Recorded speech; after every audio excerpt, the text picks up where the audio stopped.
Good evening and welcome to 630 Point of View. I'm Chris Berg. Thanks so much for joining us. This weekend, North Dakota is going to be the epicenter for the GOP national politics because the ND GOP convention is being held this weekend right here in Fargo. And also, North Dakota has 28 unbound delegates at stake for the GOP presidential candidates. That is exactly why former GOP presidential candidate Ben Carson is in town.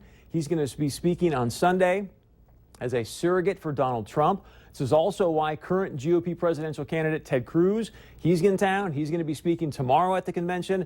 And it is also why former GOP presidential candidate Carly Fiorina is in Fargo, and she's joining us right now via the phone. Mrs. Fiorina, thank you for being here. Welcome to Fargo, and thanks for taking some time tonight. Well, thank you so much for having me. So let's talk about what's happening with Mr. Cruz. You've come out, obviously, in support of him. Things look very good in Wisconsin in the polls. But look at the delegate numbers. It says he's got to win roughly around 85% of the remaining delegates to win. Why are you supporting Mr. Cruz?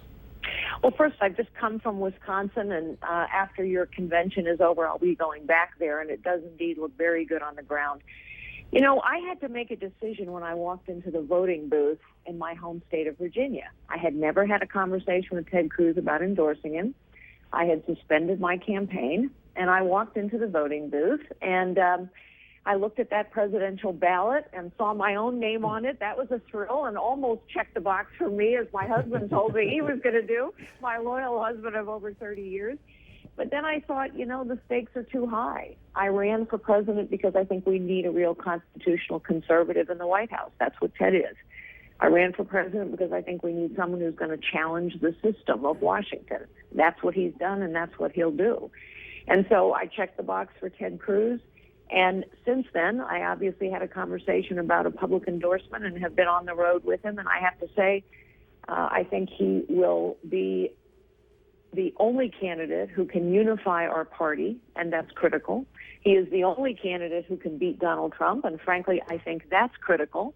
And he's the only candidate who can beat Hillary Clinton in the fall, and that's even more critical. Speaking about Hillary Clinton, I mean, you were phenomenal in the debates. There's no doubt that if there's one person that can really go after her, it's you, especially in the context of how, you know, we've been framed on the right as having the war on women, so you can help get rid of that, if you will. So with that being said, you and Cruz would be a very powerful ticket. Has he promised you a run as his VP? No, he hasn't promised me anything. I didn't ask him to promise me anything. This isn't about a deal. Other endorsements, perhaps, with other candidates have been about a deal, not mine. Mine is about what I think is best for this nation. That's why I ran for president in the first place, and it's why I've endorsed Ted Cruz. I truly think that he is a principled constitutional conservative. Why does that matter? Because constitutional conservatives understand that one of the huge problems we have today is too much power concentrated in the hands of too few people. And we need to get that power and that money out of Washington, D.C. and restore it to citizens where it belongs. Ours was intended to be a citizen government, and to communities and states like North Dakota. You said, Carly, that there's been no deals, and I want to bring something up that more and more people are talking about as of late. If we can bring this graphic up, please. Back on June 18th of 2015, Ted Cruz's super PAC called Keep the Promise donated $500,000 to your super PAC, Carly for America. There's three things that are on this disbursement sheet. Some of those were getting sort of extra descriptions. Yours did not. Why would a competitor for a presidential race give another competitor's super PAC $500,000? Well, first of all, it's not my super PAC. It is a super PAC that was engaged in supporting me.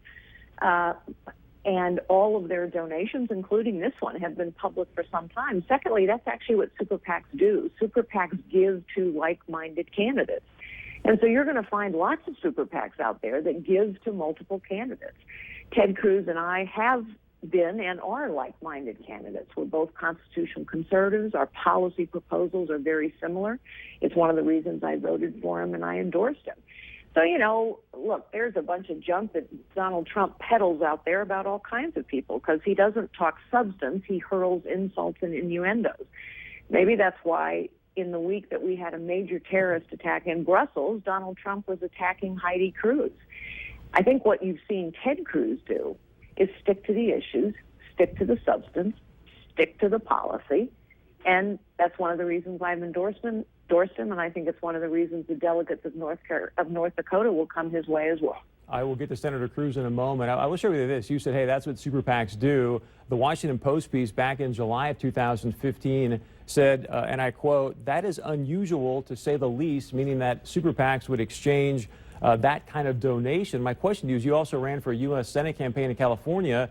Have you ever seen super PACs before? I just haven't seen this, so maybe there is a precedent, but have you ever seen super PACs before have one competitor give another competitor $500,000? Well, first of all, exchanging donations, I don't even know what that means. Second okay, of all, so let me be clear then. So if you have questions about the donations to the Carly for America Super PAC, you ought to ask the Carly for America Super PAC. Okay. And you ought to ask whatever super PAC made those donations. But it's not at all unusual for super PACs to give to multiple candidates. It's what they do, actually. So, and they aren't candidate super PACs. I think that's the misunderstanding that, of course, the Washington Post, who also claimed that I was never a secretary, so I don't think their credibility on this is all that high, if you want to know my honest assessment. But I think there's a lot of misunderstanding about what super PACs do. But Carly for America has publicized all of their donations. They have all along. And no, I don't think there's anything particularly unusual about this. Well, and that's why I appreciate you coming on, because I do want to clear some of this stuff up. As you know, there's been a lot of allegations about different things. And along those lines as well, with the National Enquirer story, one of the alleged mistresses from the story is your former campaign manager, Sarah Isger Flores. She's from Houston. Mr. Cruz is from Houston. So that's the allegations. Then on Monday, as you mentioned, you were in Wisconsin earlier this week. You and Mr. Cruz were at a press conference. A reporter from the Daily Mail asked Mr. Cruz, hey, can you be more specific about the allegations in the National Enquirer piece and just come out and say, yes, I'm faithful to my wife. I want to play the clip for you and our audience and just ask you a couple questions.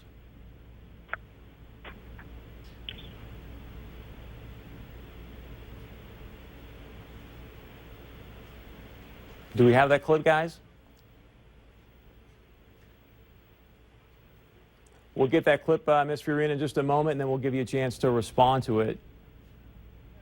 More definitively, this National Enquirer piece by telling us on the record that you've never been unfaithful to your wife.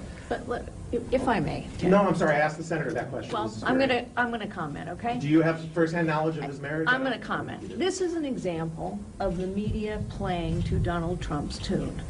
Donald Trump is a serial philanderer by his own admission. And in a week when we have had a terrorist attack in Brussels, a shooting on Capitol Hill, the President of the United States in the baseball stands with Raul Castro and insisting that he be photographed in front of a portrait of Che Guevara with the two Castro brothers, we are talking about a scurrilous, ridiculous piece of the National Enquirer. Why do you all dance to Donald Trump's tune? Let's talk about the issues, please. Well, that's fine too, but Senator, I'm sorry. This is a very serious question about your character. Last question. If the answer is yes, I've always been faithful, but you just say so. Sir, I recognize that you love going into the gutter with these kind of, sir, I'm going to answer your question. Stop interrupting. And your Stop interrupting. Thank you. And what is your publication, by The the way? Daily Mail, the world's most read English They've language chased newspaper. they've chased Can we use the last question to talk about my Wisconsin? granddaughter's 50th. Yes. Thank you. Look, I'm going to give a very brief answer to your Thank you. question, which is the National Enquirer story is complete garbage. It is total lies. It was planted by Donald Trump's henchmen, and I don't think the people of Wisconsin or the people of America have any interest in tabloid trash. I'm going to focus on the issues that matter for the American people. Go ahead. You've been around Wisconsin the last couple of weeks. You know. Ms. Fiorina, obviously it was very easy there for Senator Cruz to just come out and say, yes, I've been faithful to my wife. Because my question to you is, why step in on a question about a man's infidelity or alleged infidelity? Because everyone at that press conference was very clear that he had already been asked and answered that question over and over again. That's why. Because the media has played a unhelpful role in this presidential process. The media has danced to Donald Trump's tune from the beginning of this election until today.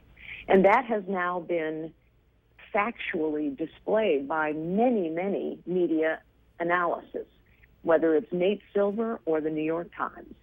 Donald Trump doesn't want to talk about substance. He doesn't want to talk about policy. He wants to talk in innuendo and insult.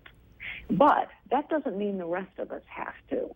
And I actually think the delegates in North Dakota and the people they represent, the voters of Wisconsin, I'm out there with voters every day, I actually think what they care about are the issues. And what I think they're tired of is having people talk about a whole bunch of things that have nothing to do with their lives. But I guess that's my question. It would have been very simple. I mean, his book is called A Time for Truth. His campaign slogan is Trust Ted. And the optics there for you stepping in, it would have been easier for Mr. Cruz to just go, yes, I've been faithful to my wife. Why didn't he do that? Well, you know what? You'll have to ask Ted. But I think Ted has been very clear about his fidelity. I have observed he and Heidi, but frankly, I don't have to spend time on your show defending Ted Cruz's marriage. It's absurd. But you just did there, and that's what I'm trying to clear up. Why didn't he just say that? And I guess the question is, obviously, everyone believes that, hey, this is allegations. Why not just, I mean, the guy's a brilliant attorney. Why not just sue the National Enquirer for defamation or libel? Well, that may happen too. I guess what I'm trying to say is before you played that particular clip, Ted Cruz has denied this story.